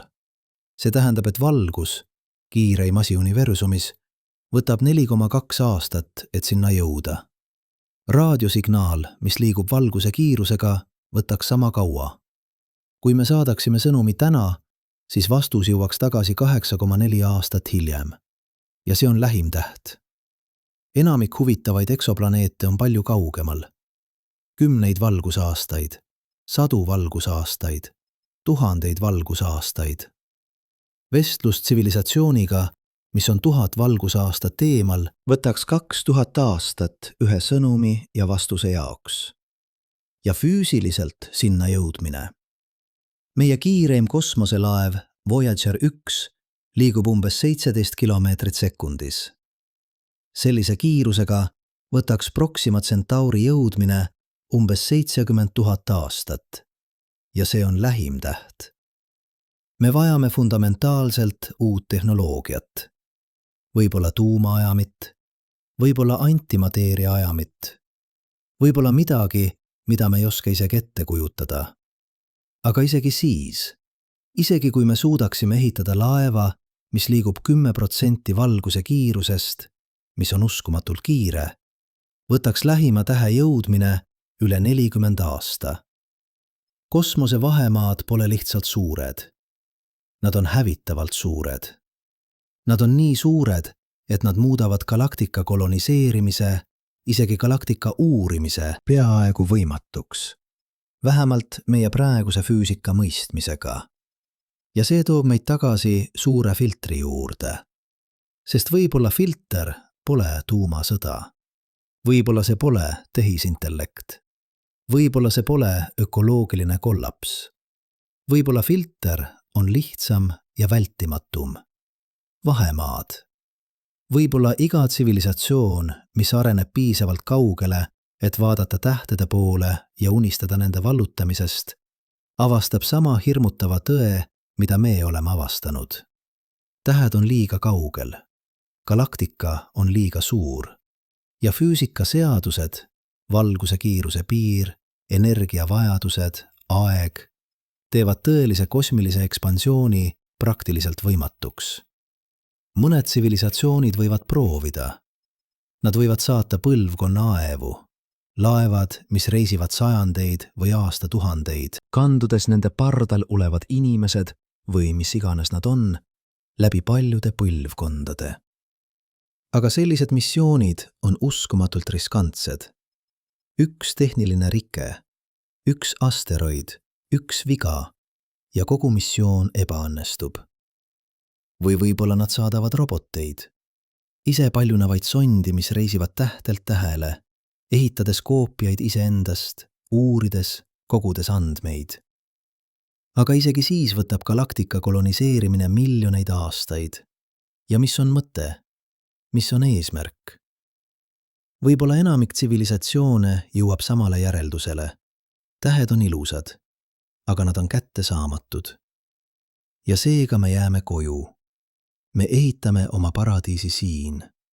Me pöördume sissepoole, nagu tehnoloogilise singulaarsuse hüpotees soovitab. Ja galaktika jääb vaikseks. Mitte sellepärast, et seal pole kedagi, vaid sellepärast, et kõik on otsustanud jääda koju. Aga on veel üks võimalus. Üks, mis on nii häiriv, et enamik teadlasi ei taha seda isegi kaaluda. Võimalus, et me ei ole esimesed. Võimalus, et keegi on juba siin. Mõelge sellele. Kui teine tsivilisatsioon tekkis isegi ainult 1 000 000 aastat enne meid, mis on silmapilk kosmilises skaalas, ja kui nad suutsid arendada tehnoloogia, mis võimaldab neil reisida tähtede vahel, siis nad oleksid võinud koloniseerida kogu galaktika või vähemalt suure osa sellest. Ja kui nad on siin, meie päikesesüsteemis, meie planeedi lähedal, siis miks me ei näe neid? Võib-olla sellepärast, et nad ei taha, et me neid näeksime.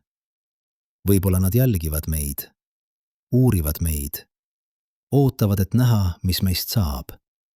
See kõlab nagu ulme, aga mõned tõsised teadlased on hakanud võtma seda võimalust tõsiselt. Eriti pärast viimaste aastate UAP, Unidentified Aerial Phenomena raporteid. USA mereväe piloodid on filmitud objekte, mis liiguvad viisidel, mis tunduvad olevat võimatud meie praeguse füüsika mõistmisega. Objektid, mis kiirendavad ilma nähtava ajamitta. Objektid, mis muudavad suunda koheselt. Objektid, mis liiguvad hüpersooniliste kiirustega ilma sooniline buumita.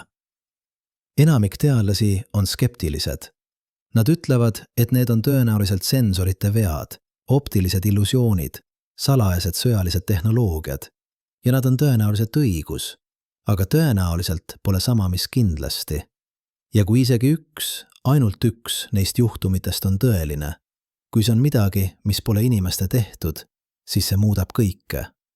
Sest see tähendaks, et nad on siin, et nad on olnud siin, võib-olla sajandeid, võib-olla aastatuhandeid, võib-olla miljoneid aastaid, jälgides, ootamas.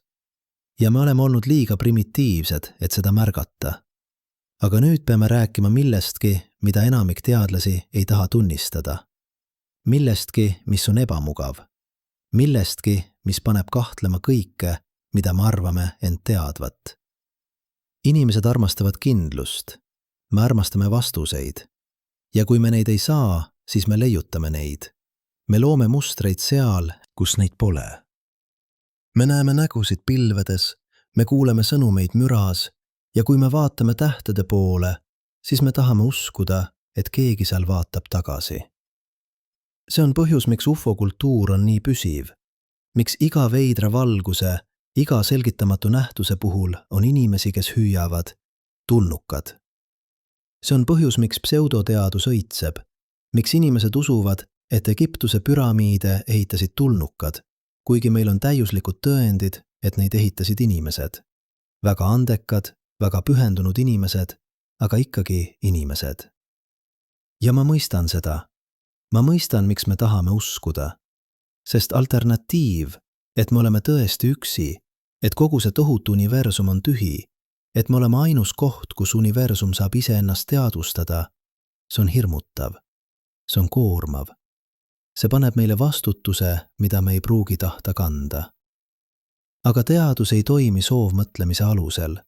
Teadus töötab tõendite alusel. Ja tõendid, tegelikud, kontrollitavad, korratavad tõendid, ütlevad meile, et me pole veel leidnud ühtegi veenvat märki teisest tsivilisatsioonist. Mitte ühtegi. Vau-signaal. Intrigeeriv, aga mitte kunagi korratud. PLC 1. Tõenäoliselt häire. UAP nähtused. Enamik neist on seletatud ja need, mis pole, see ei tähenda automaatselt tulnukad. See tähendab lihtsalt, me ei tea veel.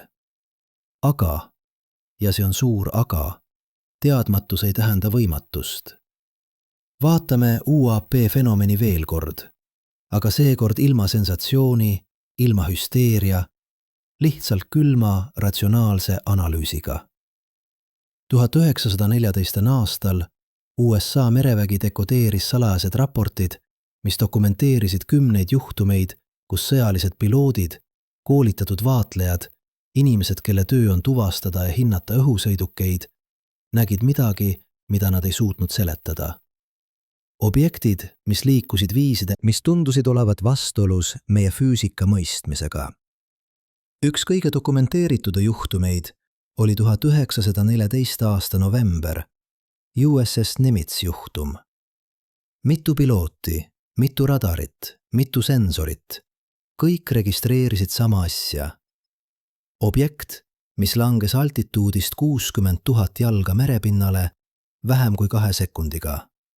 Objekt, mis ei jätnud soonilist buumi. Objekt, mis ei näidanud nähtavat ajamit. Skeptikud pakuvad seletusi. Sensorite vead, optilised illusioonid, salajased sõjalised programmid. Ja need on kõik võimalikud.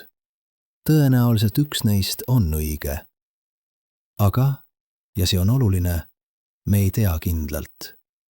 Ja kui me ei tea kindlalt, siis me peame olema ausad. Me peame ütlema, me ei tea.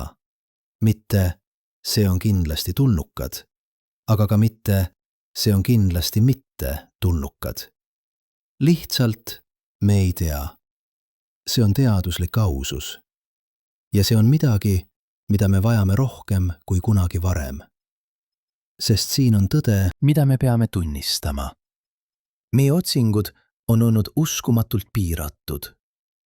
Jah, me oleme kuulanud tuhandeid tähti, aga meie galaktikas on 100 miljardeid tähti.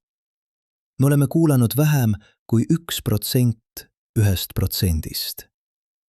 Jah, me oleme otsinud raadiosignaale, aga võib-olla arenenud tsivilisatsioonid ei kasuta raadiot.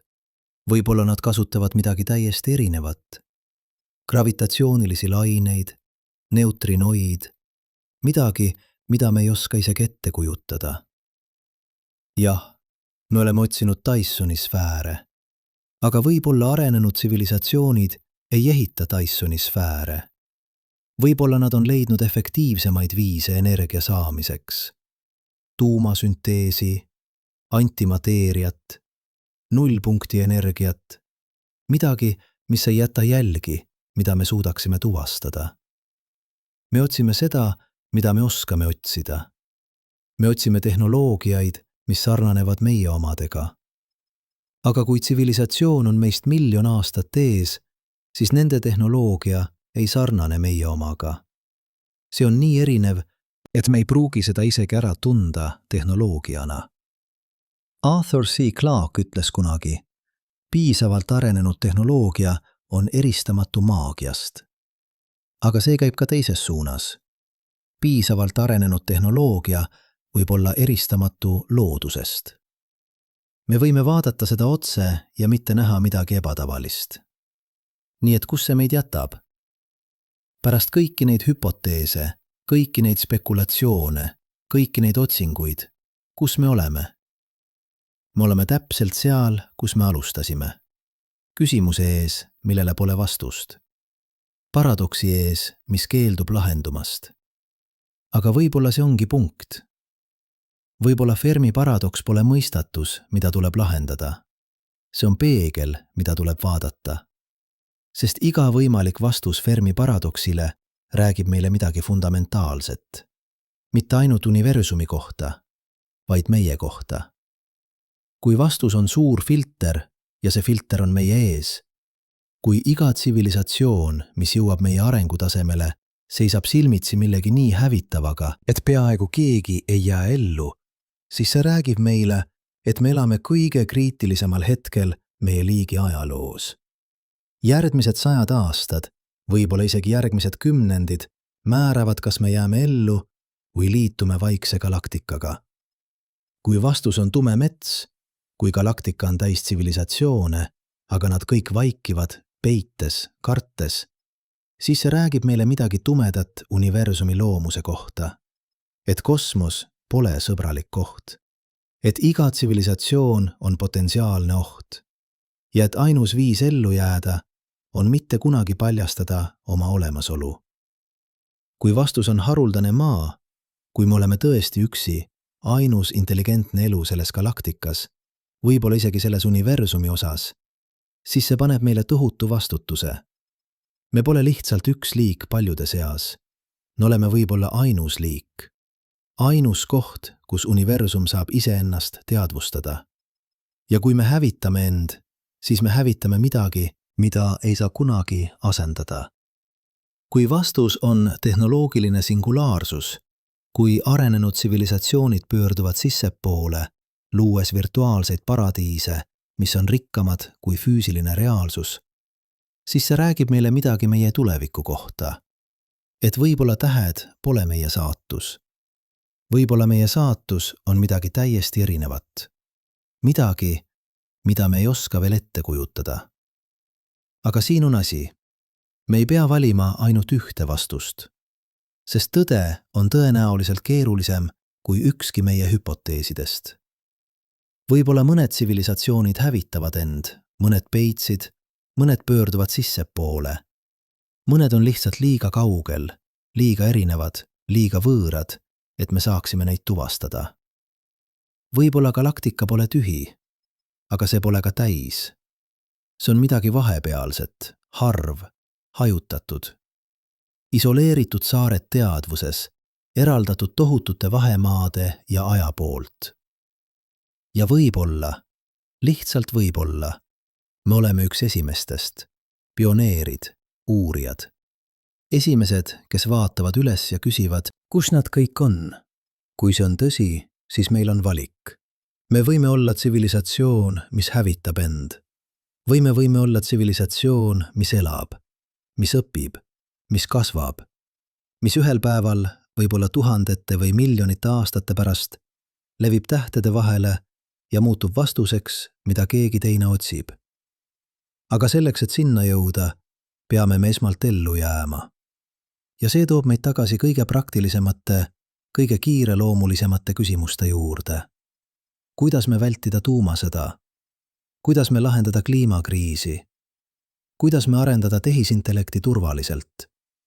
Kuidas me luua ühiskonda, mis on piisavalt stabiilne, piisavalt tark, piisavalt küps, et ellu jääda järgmised 100 aastad? Need pole filosoofilised mõtisklused. Need on eksistentsiaalsed väljakutsed. Ja meie vastused neile küsimustele määravad, kas me jääme ellu või mitte. Vaadake numbreid veel kord. Me oleme olnud tuumariik 78 aastat. Selle aja jooksul on maailma tuumalõhkepead arv kasvanud 0-st üle 60 000. Täna on meil umbes 13 000 tuumalõhkepead. Piisavalt, et hävitada tsivilisatsioon mitu korda üle. Ja need relvad pole lihtsalt olemas. Nad on aktiivses valmisolekus. Mõned neist on seadistatud käivituma minutite jooksul. Süsteemid, mis on loodud reageerima kiiresti. Nii kiiresti, et inimestel pole aega mõelda, kahelda, otsustada. Külma sõja ajal oli vähemalt 5 dokumenteeritud juhtu, kus arvutid või radarid näitasid tuumarünnakut, mis tegelikult ei toimunud. 5 korda, kus keegi pidi otsustama, kas see on tõeline või valehäire. Kas ma vajutan nuppu või mitte. Iga kord valis keegi õigesti. Aga kui kaua me saame loota sellisel õnnele? Kui kaua me saame loota, et iga kriisi ajal, iga pinge hetkel, iga vea korral on keegi piisavalt tark, piisavalt rahulik, piisavalt julge, et mitte reageerida? Ja tuumasõda pole ainus oht. Kliima soojenemine pole lihtsalt keskkonnaprobleem. See on eksistentsiaalne oht. Viimased 10 aastat on olnud kõige kuumemad registreeritud ajaloos. Globaalne keskmine temperatuur on tõusnud umbes 1,1 kraadi Celsiuse võrreldes eeltööstusaegse tasemega. See ei kõla palju, aga see 1 kraad on juba põhjustanud metsatulekahjude sageduse 2-kordistumist, orkaanse intensiivsuse suurenemist, jääliustike sulamist, meretaseme tõusu. ja me oleme teel 2 kraadi poole, võib-olla 3 kraadi poole. Iga kraad toob eksponentsiaalselt rohkem tagajärgi. Rohkem tulekahjusid, rohkem üleujutusi, rohkem põuda, rohkem nälja, rohkem konflikte ressursside pärast. Teadlased on hoiatanud meid aastakümneid. Nad on näidanud meile andmeid. Nad on ehitanud mudeleid. Nad on selgitanud tagajärgi. Ja me oleme aeglaselt reageerinud. Liiga aeglaselt. Miks? Mitte sellepärast, et me ei mõista probleemi, vaid sellepärast, et lahendus nõuab ohverdusi. Lahendus nõuab muutusi. Lahendus nõuab, et me paneksime pikaajalise ellujäämise lühiajalise kasumi ette. Ja ajalugu näitab, et me pole selles eriti head. Ja siis on tehisintellekt. Tehnoloogia, mis võib olla meie päästmine või meie hukatus. Praegu, sel hetkel, areneb tehisintellekt kiiremini kui kunagi varem. Iga aasta toob võimsama süsteeme. Süsteeme, mis suudavad võita maailmameistrit males. Süsteeme, mis suudavad diagnoosida haigusi paremini kui arstid. Süsteeme, mis suudavad kirjutada tekste, luua kunsti, komponeerida muusikat. Aga need on kitsad tehisintellektid. Nad on head ühes asjas. Nad ei mõista konteksti. Nad ei oma teadvust. Nad ei ole üldine tehisintellekt. Masin, mis suudab mõelda, õppida, luua nagu inimene. Või parem kui inimene. Aga me liigume selles suunas. Ja kui me jõuame sinna, kui me loome masina, mis on targem kui inimene kõigis valdkondades, siis mis saab edasi? Optimistid ütlevad, et see on meie päästmine. Et superintelligentne tehisintellekt lahendab kõik meie probleemid. Ravib haigused, peatab vananemise, lahendab kliimakriisi, viib meid uude kuldajastu. Aga pessimistid, ja nende hulgas on mõned maailma silmapaistvamad teadlased, Stephen Hawking, Elon Musk, Nick Bostrom, hoiatavad millegi palju tumedama eest. Nad ütlevad, et me ei suuda kontrollida midagi, mis on meist palju targem. Nad ütlevad, et superintelligentne tehisintellekt võib omada eesmärke, mis ei ole kooskõlas meie ellujäämisega. Ja kõige hirmutavam asi pole see, et tehisintellekt võiks meid vihata, vaid see, et see võib olla täiesti ükskõikne. Nagu me oleme ükskõiksed sipelgate suhtes, kui me ehitame maantee. Me ei vihka sipelgaid, me lihtsalt ei pane neid tähele. Ja nad on teel. Nii et siin oleme. Liik, mis on saavutanud uskumatuid asju. Liik, mis on lõhestanud aatomi, maandunud kuule, sekveneerinud genoomi, loonud tehisintellekti. Aga ka liik, mis seisab silmitsi eksistentsiaalsete ohtudega, mis võivad meid hävitada. Ja võib-olla, lihtsalt võib-olla, see on suur filter. Mitte üks konkreetne oht, vaid üldine muster. Iga tsivilisatsioon, mis areneb piisavalt kaugele, jõuab punktini, kus nende tehnoloogia on piisavalt võimas, et neid hävitada. Ja siis nad peavad valima. Kas nad küpsevad piisavalt kiiresti, et seda tehnoloogiat targalt kasutada, või nad hävitavad end. Enamik tsivilisatsioone, kui see hüpotees on õige, ei jõua läbi. Nad teevad vea. Nad vajutavad valet nuppu. Nad lasevad oma planeedi surelda. Nad loovad masina, mida nad ei suuda kontrollida. Ja nad kaovad.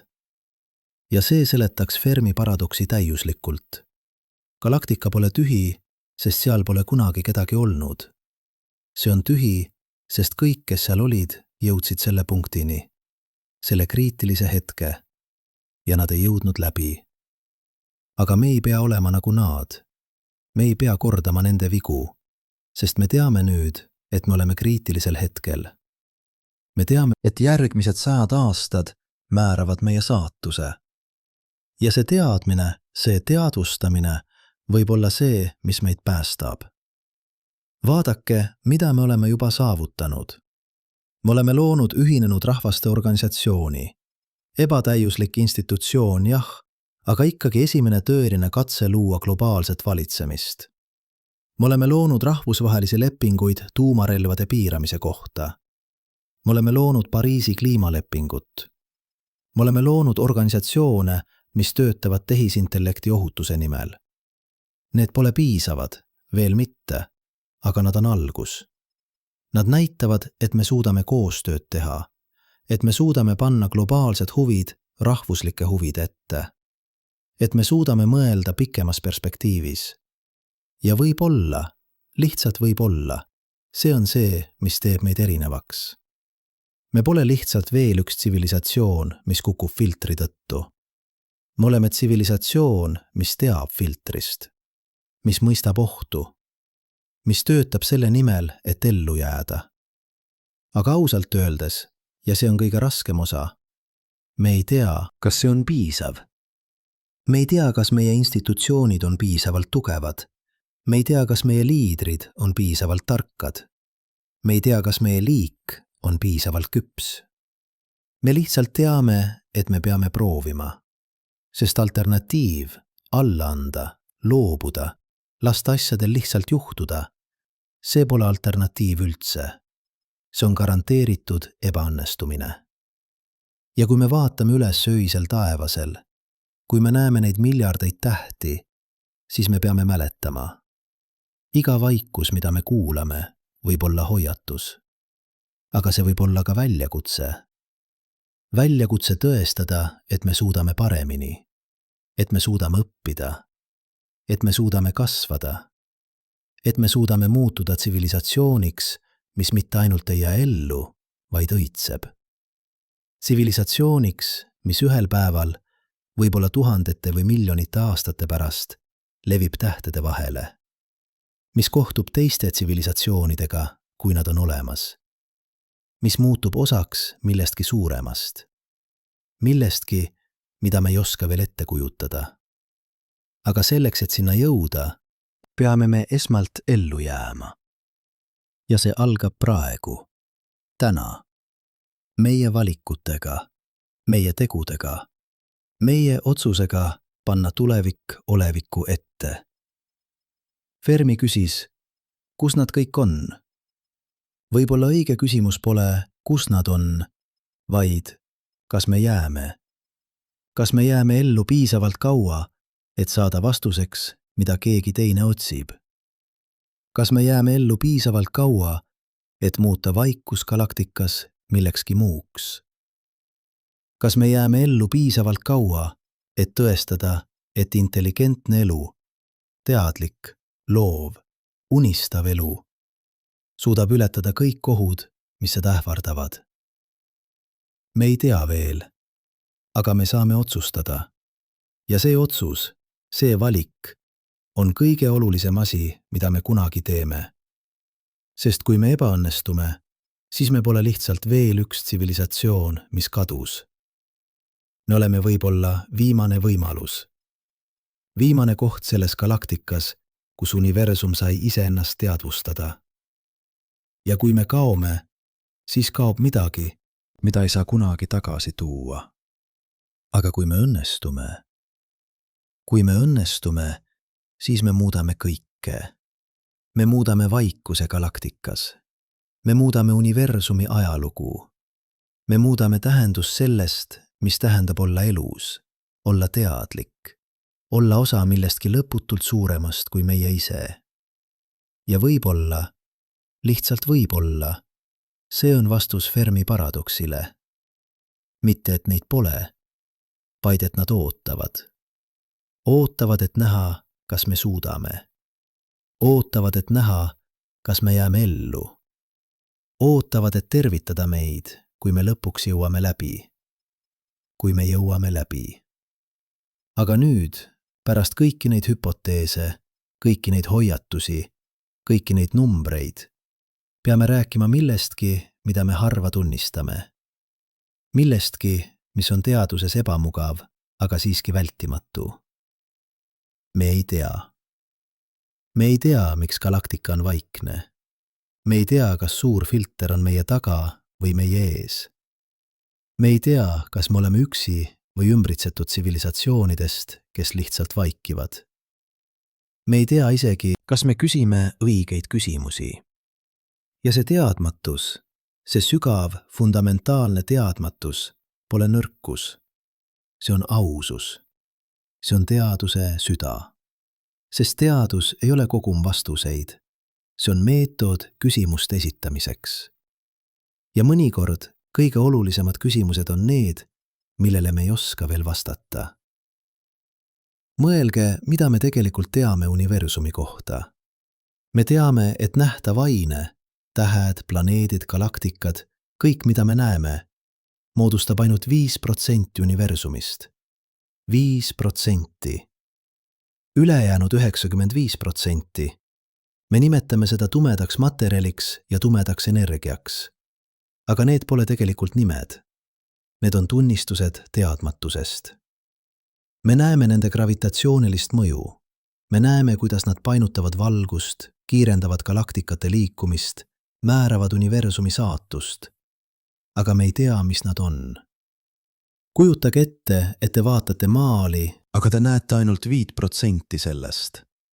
Ülejäänud 95% on nähtamatu. Kas te saaksite öelda, mida maal kujutab? Kas te saaksite mõista kunstniku kavatsust?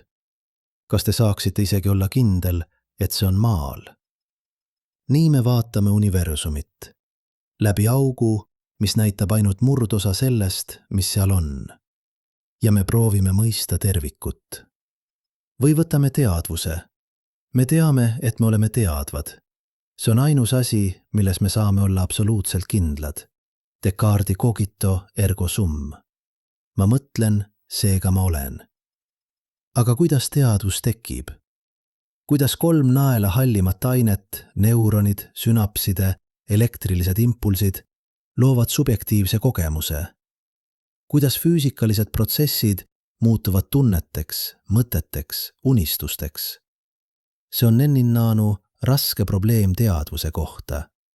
Ja vaatamata aastakümnete pikkusele uurimisele, vaatamata tuhandetele teaduslikele artiklitele, vaatamata kõigile meie edusammudele neuroteaduses, me ei tea. Me ei tea isegi, kas see on küsimus, millele saab vastata teaduslikult. Ja kui me ei mõista teadvust, nähtust, mis toimub meie enda peas iga sekund, iga hetk, siis kuidas me saame mõista teadvust, mis võib eksisteerida täiesti erinevatel planeetidel, täiesti erinevates vormides, täiesti erinevate bioloogiate alusel? Võib-olla tsivilisatsioonid, mida me otsime, on nii fundamentaalselt erinevad meist, et me ei suuda isegi ära tunda neid tsivilisatsioonidena. Võib-olla nad ei ehita linnu. Võib-olla nad ei kasuta tehnoloogiat meie mõistes.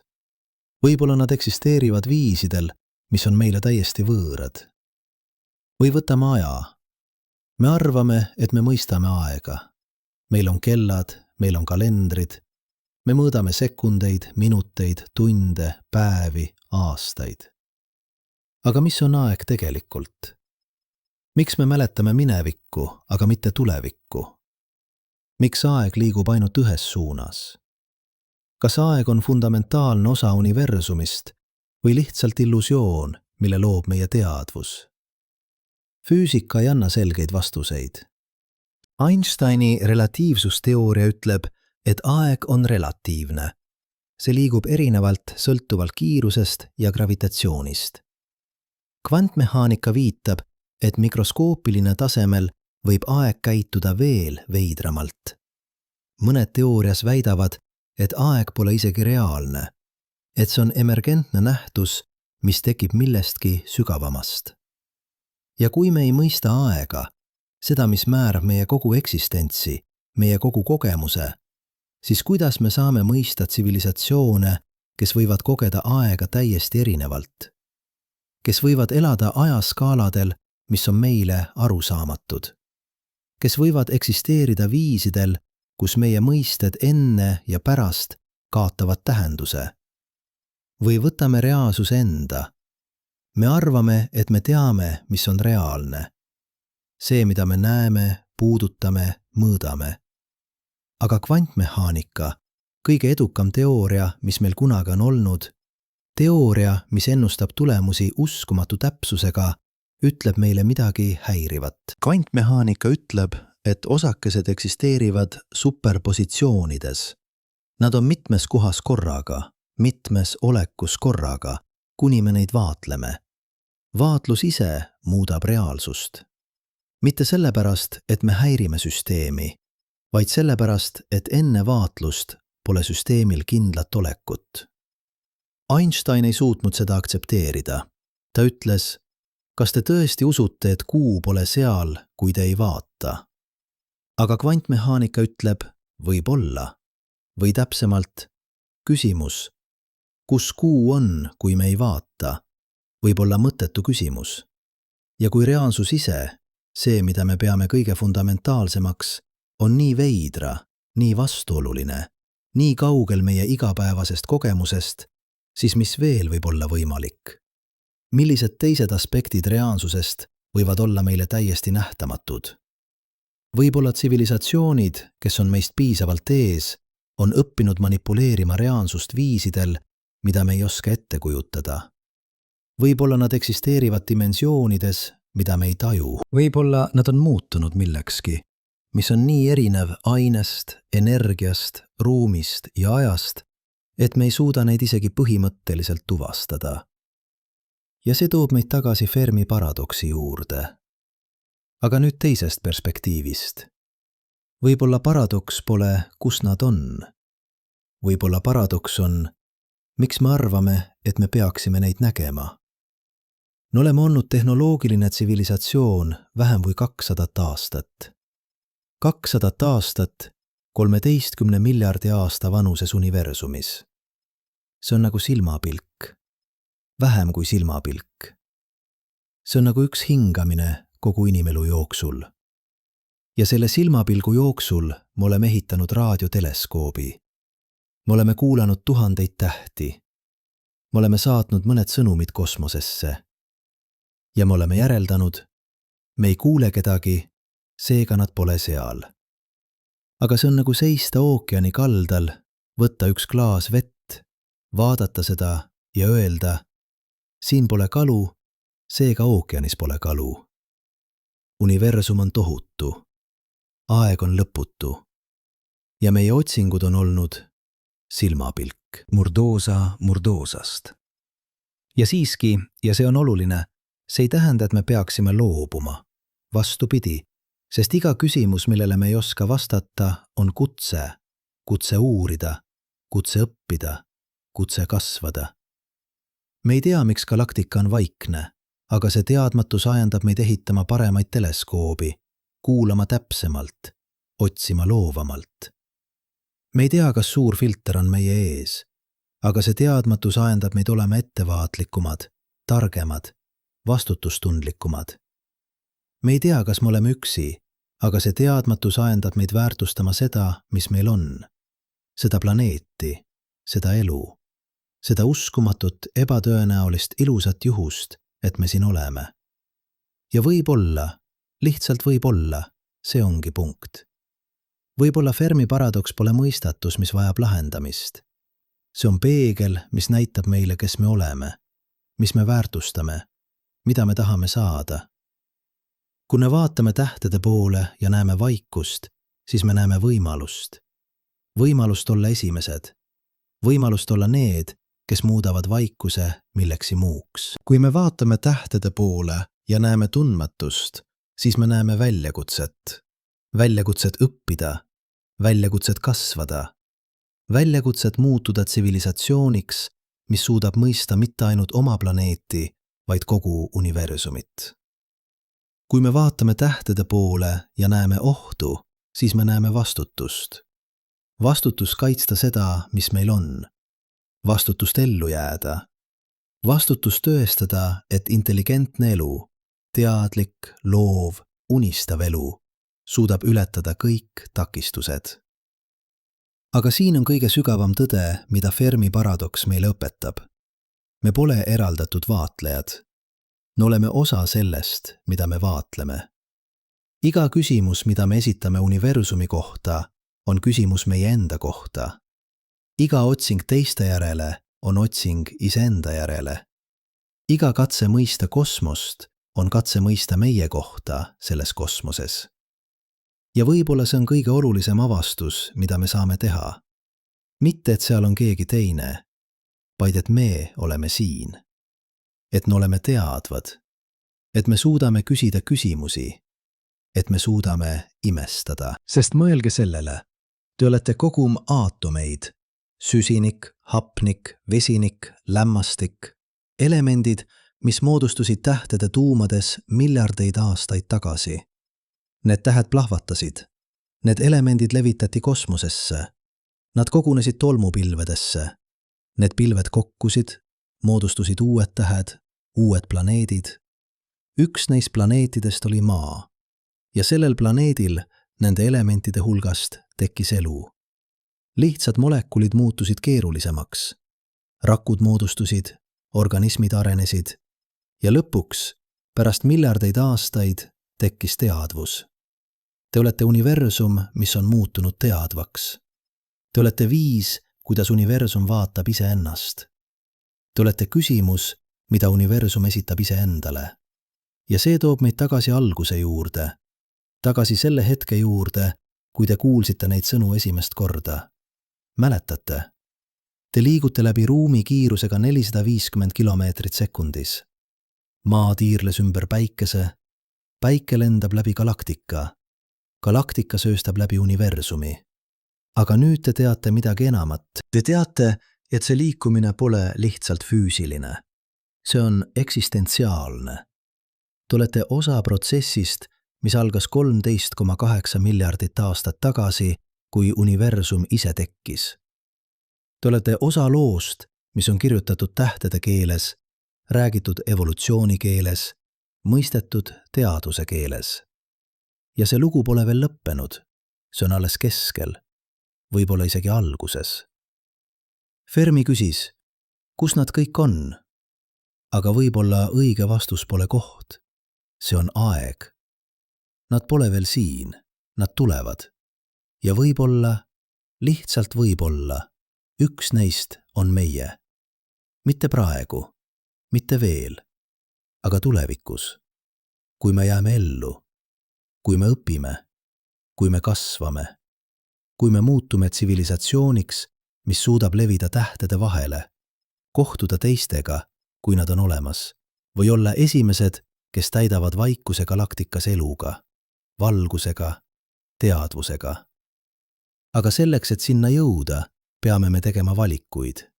Praegu, täna, iga päev.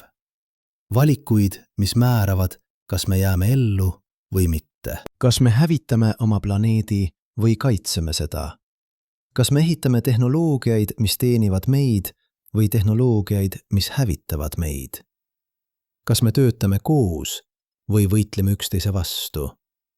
Need pole filosoofilised metisklused. Need on kõige praktilisemad, kõige kiireloomulisemad, kõige olulisemad küsimused, millega me kunagi silmitsi seisame. Ja siin on lõplik tõde. Me ei tea, kas me õnnestume. Me ei tea, kas inimkond on siin 1000 aastat tulevikus, 1 000 000 aastat, 1 miljard aastat. Või kas me hävitame end järgmise sajandi jooksul. Me ei tea, kas me jõuame tähtede juurde, kas me kohtume teiste tsivilisatsioonidega, kas me muutume osaks millestki suuremast. Me lihtsalt teame, et meil on võimalus. Ja see võimalus, see uskumatu, ebatõenäoline, ilus võimalus on kõik, mida me vajame. Sest lõppkokkuvõttes pole oluline, kas galaktika on täis tsivilisatsioone või tühi. Pole oluline, kas suur filter on meie taga või meie ees. Pole oluline, kas me oleme esimesed või viimased. Oluline on see, et me oleme siin, praegu, selles hetkes, teadvad, elavad, võimelised valima. Ja see valik, see üks, ainus, uskumatu valik on kõik, mis loeb. Nii et kui te vaatate üles öisel taevasel, kui te näete neid miljardeid tähti, siis ärge küsige, kus nad on. Küsige, kes me tahame olla. Küsige, millist tulevikku me tahame luua. Küsige, kuidas me muudame vaikuse galaktikas millekski ilusaks. Sest vastused neile küsimustele, need vastused pole kirjutatud tähtedes. Need pole peidetud kaugetes galaktikates. Need pole ootel, et keegi teine neid meile ütleks. Need vastused on meie sees, meie valikutes, meie tegudes, meie otsuses olla rohkem kui lihtsalt veel üks liik, mis tekkis ja kadus. Otsuses olla midagi enamat, midagi kestvat, midagi, mis väärib seda uskumatut, ebatõenäolist, ilusat universumit, mis andis meile elu. Ja võib-olla, lihtsalt võib-olla, see on kõige sügavam vastus Fermi paradoksile. Nad pole veel siin.